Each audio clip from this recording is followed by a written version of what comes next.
Bonjour à tous, nous sommes réunis aujourd'hui à Rishon pour le 5e épisode des Petites Têtes. Et nous sommes de plus en plus nombreux, Guy. Extraordinaire. Suzanne, qu'est-ce que tu en penses? D'abord, bonjour. Ah, elle sait dire bonjour. Bonjour Suzanne. Oui. Eh ben, c'est bien. Sergio. Ah mais c'est très très bien. Sergio Mendes, Alexandra Dayan, Suzanne Maman et votre serviteur Guy Memoun qui sont accompagnés aujourd'hui. Un représentant de la FBY, Patrick. Vous avez vu Patrick, hein, tous? Sam. Un Olé Hadash, Yoni. Il s'appelle Yossi Yoni. Sophie. Sandra. Elle est bonne. Annie. Erina. Sans oublier mon épouse, la fabuleuse Caroline. Allez, on va commencer cette super émission par une première petite blague sympathique. C'est un jour un rabbin et un prêtre qui rentrent en collision en voiture. Gros accident de voiture. Un accident entre eux. Un accident entre eux, gros accident de voiture. Là, les voitures sont démolies. Mais le rabbin de sa voiture en sort sans une égratignure et idem pour le prêtre. Alors, ils sont là tous les deux à se rencontrer, donc le rabbin voit la petite croix sur le prêtre. Mais vous êtes prêtre, je suis rabbin. Mais regardez l'état de nos voitures et il n'y a aucune égratignure sur notre corps. Oh là là. Oh là là. Mais ça doit être un signe de Dieu. Ah oui, ça doit être ça. Puis le rabbin regarde sa voiture et regardez, la voiture est totalement démolie, mais il reste une bouteille de vin. Une bouteille de vin d'Israël. Peut-être c'est un signe de Dieu pour que nous la buvions ensemble et Un vin Carmel. Un vin Carmel. Et que nous soyons amis. Oh, alors le prêtre lui dit, oh oui, j'en suis sûr. Du coup, le rabbin débouche la bouteille et la tend au prêtre. Et le prêtre, sûrement dû à l'émotion, à la chaleur, à l'angoisse, que sais-je, se tape une bonne partie de la bouteille et la rend au rabbin. Et le rabbin referme la bouteille, le prêtre, quand même très étonné, en disant, mais enfin, monsieur le rabbin, vous ne buvez pas avec moi? Il dit, non, écoutez, je préfère attendre que la police arrive. Formidable, formidable. Bon, est-ce que vous avez entendu parler un petit peu de cet article cette semaine concernant Israël, qui serait la 8e superpuissance mondiale? Puissance mondiale par rapport à quoi? Les critères de classement sont la puissance militaire. Normal. Livaster, l'autre là-bas au fond là. Il y a des maîtres nageurs, nous sommes sur la Nous sommes sur la plage de Rishon. Nous sommes sur la plage de Rishon. Et vous savez que vous pouvez venir tous les vendredis. Et il fait très beau tous les vendredis. Alors combien de degrés il fait aujourd'hui? Qui c'est qui a ça sur son téléphone? 28. Non. Non, nous avons 23 degrés aujourd'hui. Il y a un microclimat Seulement 20. Il y a un microclimat sur Batiam. Mais lui c'est un Tunisien, il rajoute le 5 à chaque fois. On est en t-shirt. On est en t-shirt.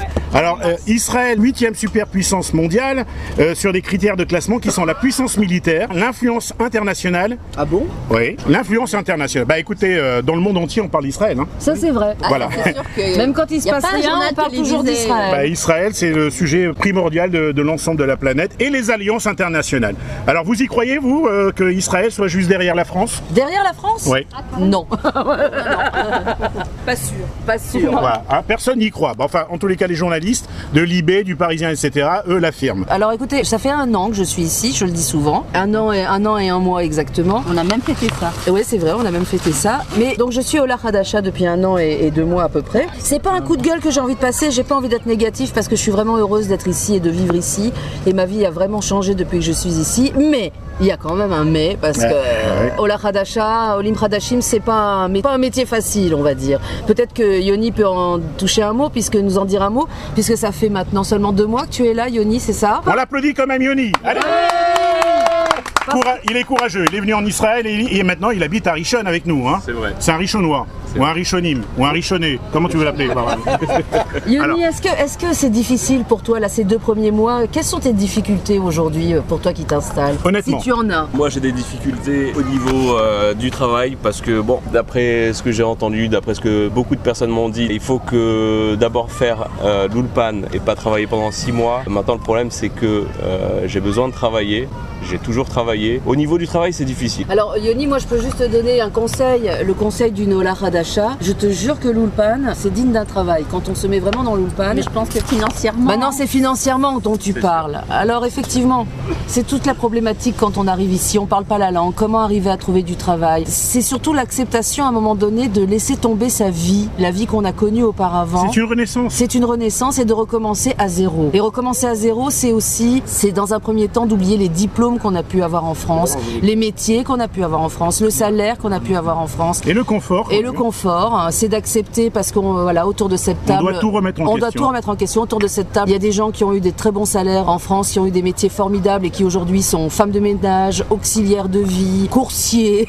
Merci Sergio. Mais métapellettes, c'est auxiliaire de vie et donc qui gagnent. Non, on va pas décourager. Simplement, il faut dire la vérité. Alors justement, il faut dire la vérité. Au contraire, c'est en disant la vérité. Il faut juste avoir conscience de ça et savoir qu'il faut vraiment tout remettre en question, tout remettre à plat et accepter. En revanche, la qualité de vie qu'on a ici, on ne l'aura plus jamais ailleurs. On a une qualité de vie qui est juste extraordinaire. Oui, nous n'avons pas les mêmes salaires. Oui, il y a des difficultés. Oui, quand les factures de gaz, d'eau, d'électricité arrivent, c'est juste l'angoisse totale à savoir. Surtout si on travaille pas. Surtout si on travaille pas, comment on va faire pour payer tout ça. Mais la réalité, c'est que grâce à Dieu, on y arrive. Si je parlais de Olim Hadashim aujourd'hui, c'est que j'avais aussi envie de parler de quelque chose qui est difficile pour nous à comprendre quand on arrive de France. C'est tout le système de Coupat-Olim. On n'arrive pas à comprendre exactement c'est quoi la Coupat-Olim, c'est quoi le bitoire Léomi. Mais alors on nous dit non, le bitoire Léomi c'est la sécurité sociale. Bon, j'avais juste une chose à dire au Olim. Quand vous arrivez ici, vous avez de la famille, des gens peut-être qui sont nés sur place ou qui sont là depuis 30, 40 ans et qui ne connaissent pas les lois pour les Olim Hadashim actuels, qui vont vous donner parfois des conseils qui ne sont pas bons. Et si j'avais envie de parler aujourd'hui des Olim Hadashim, c'était pour vous dire, allez vers les associations francophones de vos villes, renseignez-vous. Il y a des gens qui sont là pour vous aider, qui ont fait leur alia il y a 2 ans, 3 ans, 4 ans, 5 ans et qui sont passés par ce par quoi vous allez devoir passer et qui eux sont au fait des lois actuelles pour les droits des Olim Hadashim. Juste pour revenir sur la Coupat-Olim, quand je suis arrivée, on m'a dit Clalit, ma famille m'a dit Clalit. En spécifiant quand même que tu devais venir à Rishon au début. Au départ, j'étais à Rishon, mais finalement, je me suis installée à Bat-Yam et je ne le regrette pas. J'aime beaucoup Bat-Yam.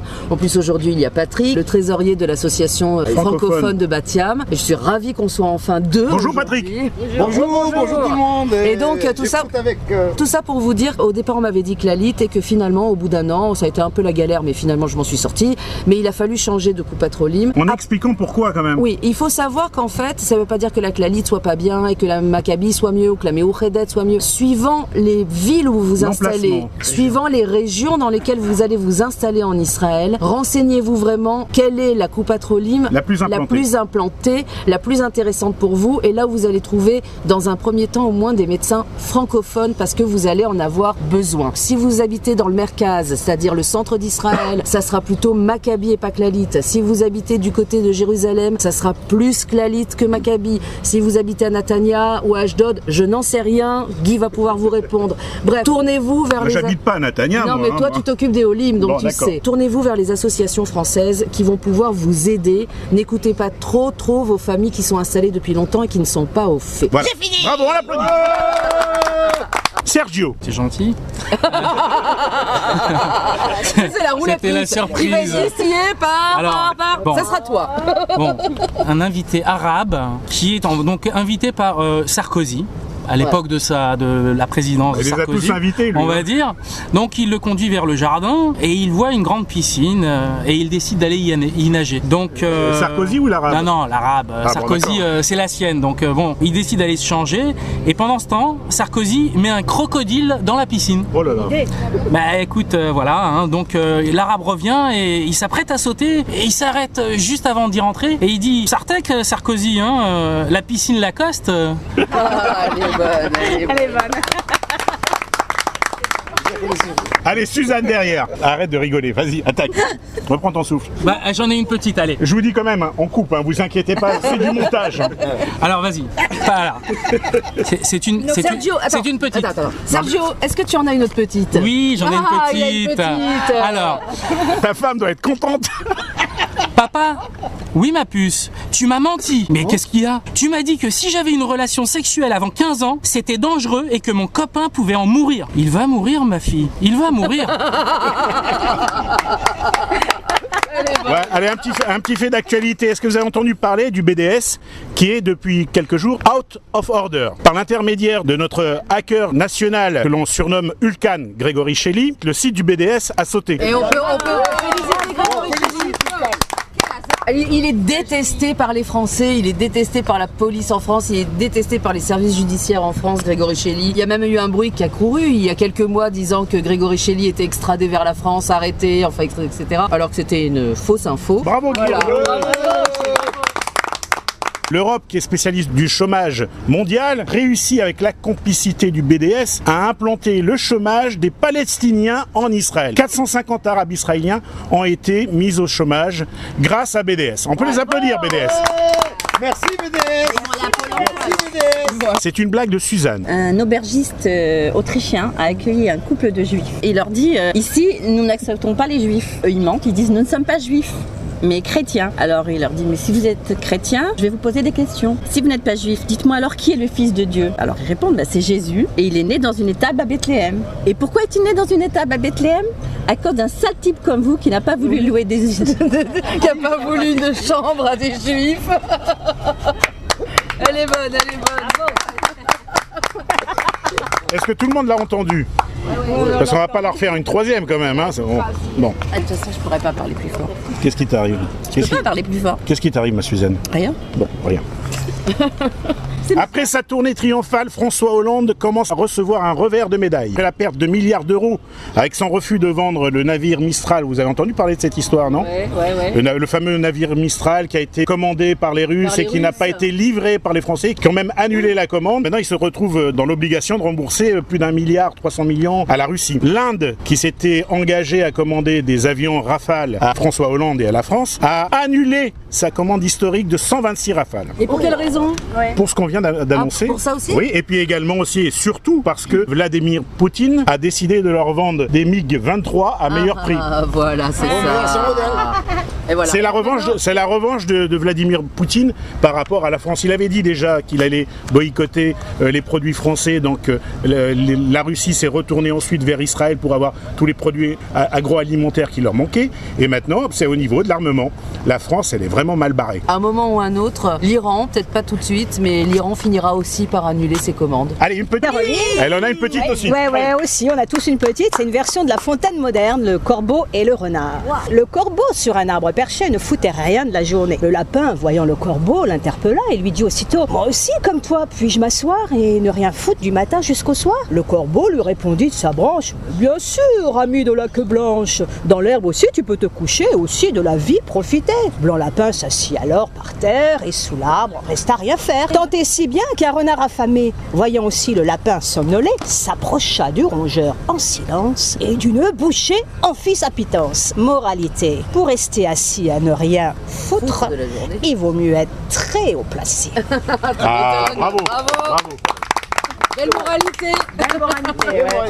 On sent la comédienne. Hein. Une citation. « Je suis très sévère à l'égard de la politique britannique en Palestine dans le passé. Mais je ne suis pas hostile aux Britanniques en tant que peuple. Je les admire. Et savez-vous pourquoi? À cause de la façon dont ils m'ont traité en prison. » Qui a dit ça?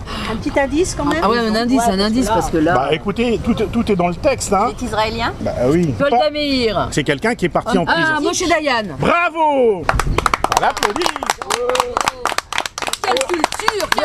Et elle n'était pas à côté de Dick de Guy pour pouvoir même pas à côté de Guy pour regarder. J'arrête pas de planquer ma feuille depuis tout à l'heure, moi. Attends, Je sais que ta femme a voulu me donner la réponse, mais c'était pas la bonne.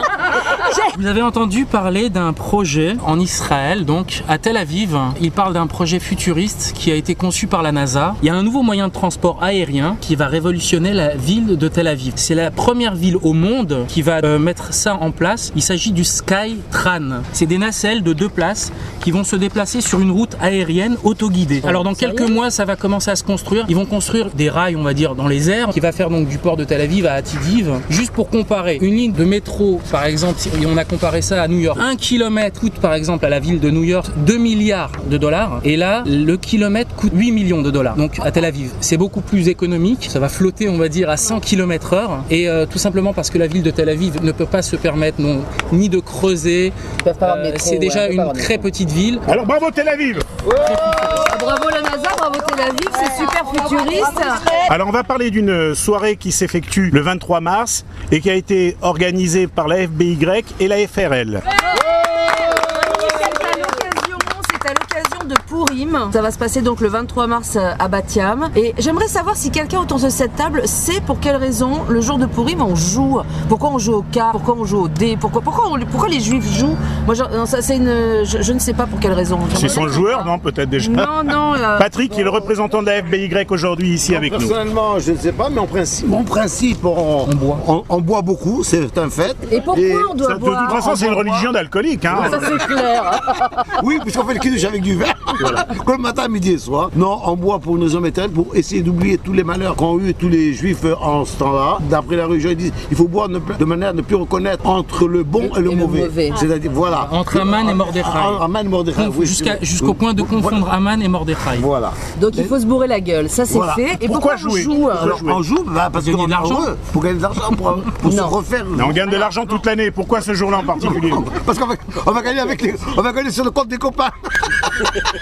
Donc il faut gagner de l'argent sur le compte des autres, d'accord, j'ai compris. On m'a donné une explication, je ne sais pas du tout si c'est la bonne. Il paraît que c'est une tradition qui viendrait d'Espagne en fait, qui date de l'Inquisition, où les juifs étaient persécutés et régulièrement on venait voir ce que les juifs faisaient, qu'est-ce qu'ils étaient en train de faire, est-ce qu'ils étaient en train de travailler, est-ce qu'ils pratiquaient leur religion. Donc régulièrement les juifs répondaient non, nous on est juste en train de jouer au quart. Donc cette soirée costumée, faut venir costumé. Tu vas t'habiller comment toi Patrick? En Adam. Eh ben ça va être beau à voir, tiens. Ça promet. Là, il faut toujours parler de feuilles de vigne avec lui. Hein.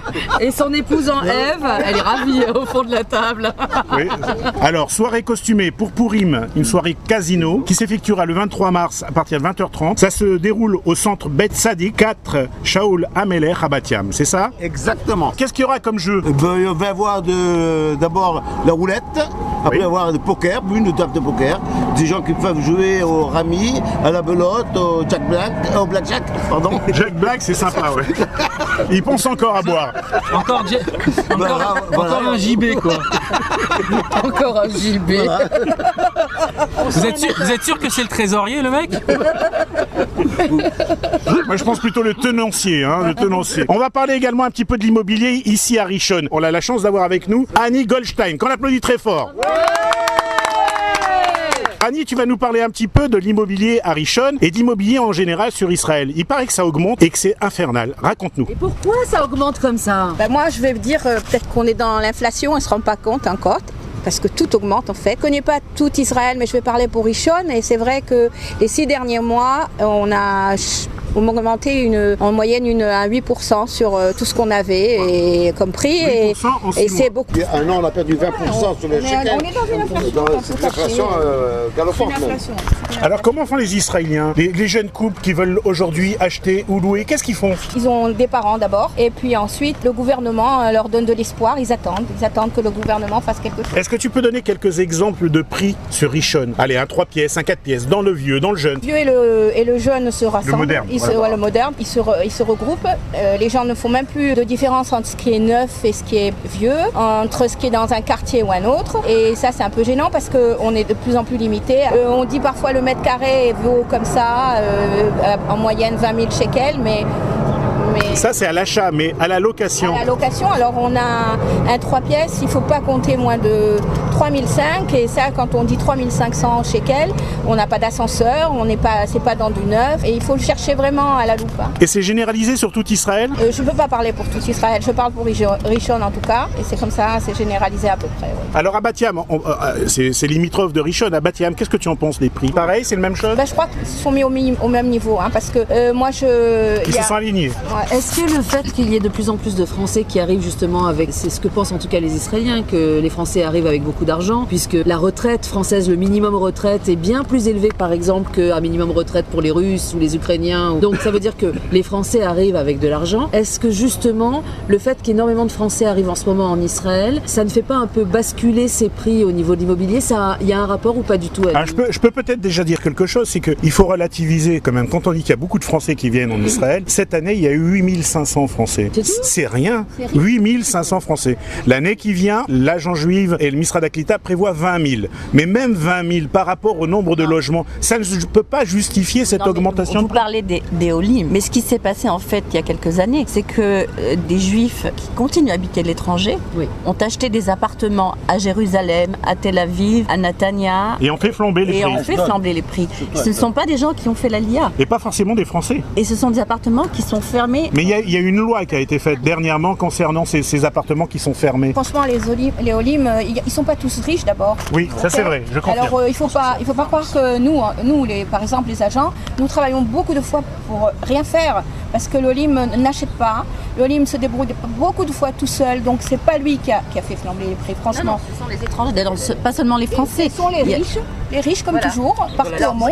C'est les investisseurs, il y a eu des Américains. Comme Suzanne a dit, c'est les investisseurs de tout pays, voilà, même de France. Dans tous les pays, ce sont les riches qui prennent le pouvoir. C'est plutôt les investisseurs qui viennent, qui n'habitent pas justement, qui ne sont pas là, qui continuent à avoir, ne consomment pas qui continuent à avoir justement des revenus donc conséquents de part et d'autre, de France, des États-Unis, du Canada, et qui peuvent se permettre d'investir énormément et qui peuvent se permettre d'acheter. Il n'y a pas que les investisseurs étrangers.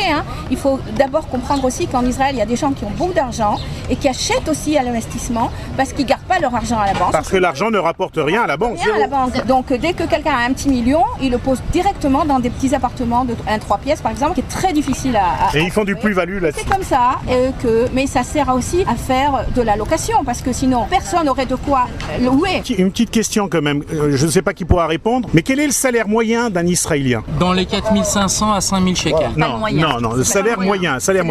Ça c'est le minimum, ça. C'est le minimum. 8 000, je pense à 8 000 shekels. Je pense que le moyen est aussi... Je pense que c'est entre 7 et 8 000 shekels par mois. Je crois que j'ai lu ça aussi, c'est entre 7 et 8 000 shekels, Voilà, c'est ça? Vous confirmez tous. Et le salaire minimum, c'est 4650. l'équivalent du SMIC, c'est ça? C'est ça. Donc voilà, les Olim qui nous écoutent ou les Français qui nous écoutent, qui veulent venir en Israël, savent à quoi s'attendre. Allez, une petite blague. C'est un homme qui rentre dans un restaurant de pizza. Déjà, je vous signale, vous remarquerez tous qu'il n'est pas en train de lire son smartphone. Non, c'est parce qu'en fait, tu m'as inspiré. Ah. Tant que c'est pas inspiré, ça va. Donc, c'est un homme qui rentre dans un restaurant de pâtes. Oh là là. Excuse-moi, pardon Sergio, mais Guy, mais arrête-toi Guy. C'est un homme qui rentre dans un restaurant Il rentre quelque part au moins. de pâtes et il demande une assiette de nouilles. Commençant à manger son assiette, il appelle le serveur et il lui dit dites-moi là, il y a un poil de cul dans mon assiette de nouilles. Il est hors de question que je paye ça. Le serveur, vraiment désolé, il dit bon ben je comprends tout à fait, il n'y a pas de problème, c'est offert. Pourquoi tu me regardes comme ça? Donc le serveur, donc le client s'en va et le serveur le suit vers la sortie, l'accompagne et il voit justement le client monter avec une dame. Une fille de joie. Voilà, une fille de joie. De bonheur. Il dit Bonheur, tiens mince, pour un mec qui râle pour un poil de cul. Donc il monte et il le suit. Il rentre dans la pièce directement après l'homme et il le voit la tête dans la dame. Il lui fait dites-moi. Dans la quoi, attends? On va dire dans la. Voilà, dans la quoi? Mais dans la quoi? Bref, donc vous devez comprendre. Dans la il lui fait nounounette de la dame. Dis donc, pour un homme qui râle pour un poil de cul, il fait oui, mais là, si je trouve une nouille, je paye pas. On l'applaudit très fort. Et Sophie, tu pourrais applaudir ton mari? Non, je cautionne pas. Ta femme ne cautionne pas le plat de nouilles, tu vois. Moi, je crois que tu dois lui servir trop de pâtes à la maison. Allez, on va terminer en beauté avec le générique des petites têtes. Alors tous ensemble, attention, vous connaissez le générique? Non. Non? Alors vous essayez d'improviser avec nous. Nous on le connaît, on a l'habitude. Ouais, Alors, on le connaît grave, sur le bout des doigts. Vous allez voir, c'est un truc de dingue. ouais. D'ailleurs, Sur le bout des doigts. ça va faire bientôt 1 mois et demi et on connaît toujours pas le générique. Mais bon, c'est pas grave. Regardez, on improvise. 5, 4, 3, 2, 1, les Le club de Freedom!